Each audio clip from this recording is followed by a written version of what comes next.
taken Sydney architect Rob Brown 30 years to design his first house in brick. Well, it was worth the wait.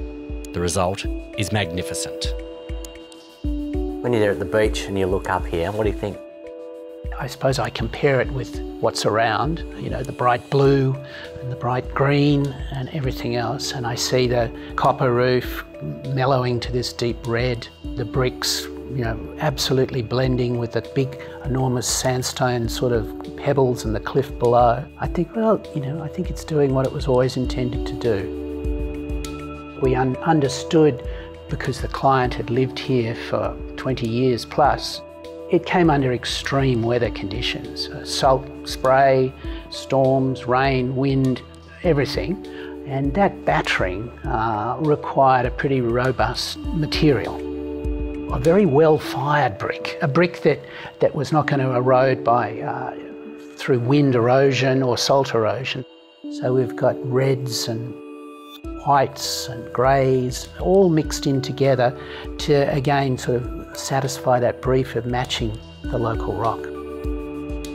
Every part of the day or the season, the bricks tell a different story, and that's a pretty unique product.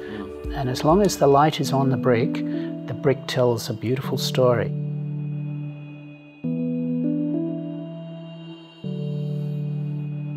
And I think what these long skinny bricks do is sort of emphasise the horizontality of the stratification of the cliff. They also produce a beautiful patination inside and outside as the light moves around from morning to afternoon.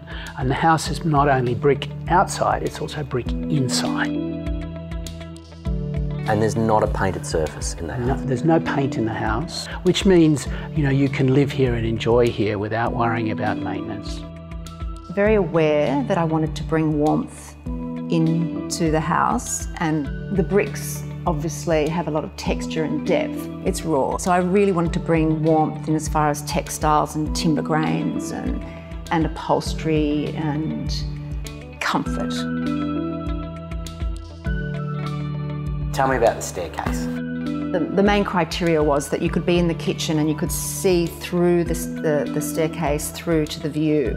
Usually a staircase will have a wall that you can anchor into, so the stair is transparent and the balustrade had to be transparent, and it becomes a screen. And it plays off the view from outside. So. Yeah, it's very much, I was trying to work with the notion of wind on the surface, of water, of the ocean, and how wind changes the direction of our landscapes, the trees, and for it not to be static.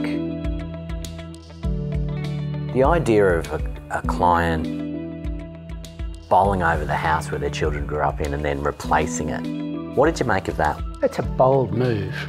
There's a lot of memories. There's a lot of sort of, wow, we're going backwards before we go forward. And I think that's probably, you know, something that took them 3 or 4 years to get their head around. But I think they were ready for the adventure of creating a house.